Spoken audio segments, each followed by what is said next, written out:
जब हमारी इस धरती पर इंसानों का दूर दूर तक कोई वजूद नहीं था, तब करीब 6.5 करोड़ साल पहले हमारी इस धरती पर डायनासोर का राज करते थे।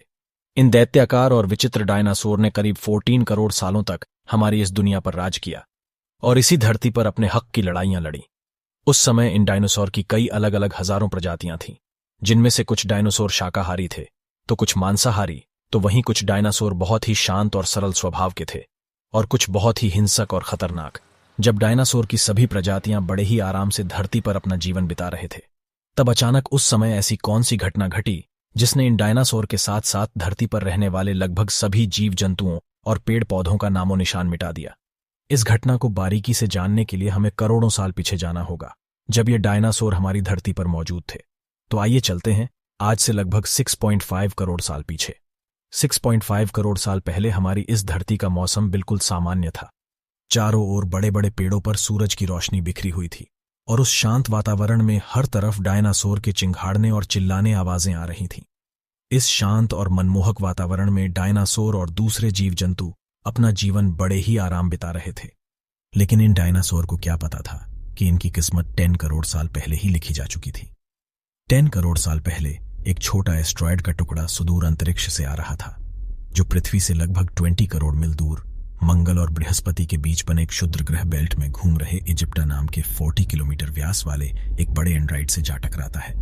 इस टकराव के कारण उस बड़े एस्ट्रॉयड की दिशा बदल जाती है और 40 किलोमीटर के व्यास वाला वह एस्ट्रॉयड क्षुद्र ग्रह बेल्ट से निकलकर सीधे पृथ्वी की और 22000 मील प्रति घंटे की रफ्तार से बढ़ने लगता है। जब यह एंड्रॉइड पृथ्वी से 384000 किलोमीटर की दूरी पर था, तब शायद डायनासोर का अंत हमारी पृथ्वी से न होता, यदि वह एंड्रॉयड पृथ्वी से न टकराकर पृथ्वी के उपग्रह चांद से टकराता। लेकिन शायद नियति को कुछ और ही मंजूर था, इसलिए यह बड़ा एंड्रॉयड चांद से न टकराकर उसके बहुत नजदीक से गुजर गया। 40 किलोमीटर के व्यास वाला 2 ट्रिलियन मेट्रिक टन का यह एस्ट्रॉयड हर एक सेकंड के साथ धरती की ओर बढ़ रहा था और जैसे ही यह एस्ट्रॉयड पृथ्वी के वातावरण के संपर्क में आया, तो इसकी रफ्तार 70,000 किलोमीटर प्रति घंटा हो गई। पृथ्वी के वायुमंडल में घुसते ही घर्षण की वजह से यह एस्ट्रॉयड आग के गोले में तब्दील हो गया। यह धरती की ओर इतनी तेजी से बढ़ रहा था कि इसने सिर्फ 4 मिनट में अटलांटिक ओशियन को पार कर लिया। आग के गोले में तब्दील हो चुके इस एस्ट्रॉयड की चमक इतनी अधिक थी कि धरती पर मौजूद सभी जीव उस उल्का को देख नहीं पा रहे थे, लेकिन वह उसकी भयानक गर्मी को यह महसूस कर रहे थे। दोस्तों, अगर यह एस्ट्रॉयड जमीन से न टकराकर पानी में गिरता तो शायद डायनासोर का अंत ना होता, लेकिन ऐसा नहीं हुआ और कुछ ही क्षण में यह एस्ट्रॉयड मेक्सिको की खाड़ी के पास जमीन से जा टकराता है। यह टक्कर इतनी खतरनाक थी कि जिसके बाद लगभग 35000 डिग्री सेल्सियस की ऊर्जा वाला एक भयंकर विस्फोट होता है और यह धमाका बहुत बड़ा हुआ, इतना बड़ा कि यह लगभग 20 हाइड्रोजन बम के बराबर था। यह विस्फोट इतना शक्तिशाली था कि इसके टकराते ही धरती पर मौजूद धूल, पत्थर और लाखों टन धातु अंतरिक्ष में चली गई और टकराव वाली जगह पर 180 किलोमीटर चौड़ा और 20 किलोमीटर गहरा गड्ढा बन गया। विस्फोट के कारण इस गड्ढे का सारा मेटल और पत्थर आसमान में धूल के बादल में बदल गए।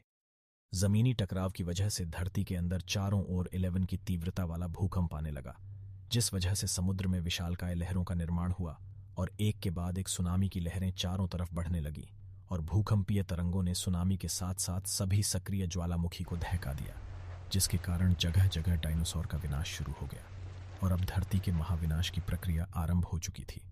इस भयानक विस्फोट में गर्मी और रेडिएशन की मात्रा इतनी बढ़ गई कि इसके 800 किलोमीटर के दायरे में आने वाले सभी जीव जंतु और पेड़ पौधे पूरी तरह से जलकर राख के ढेर में बदल गए थे, जिसके कारण यहाँ जो बड़े और विशालकाय जीव जीवित बच गए थे, उन्हें भरपूर मात्रा में खाना पीना न मिलने की वजह से भूखमरी के कारण वह बड़े जानवर ज्यादा दिन तक ना जीवित रह सके।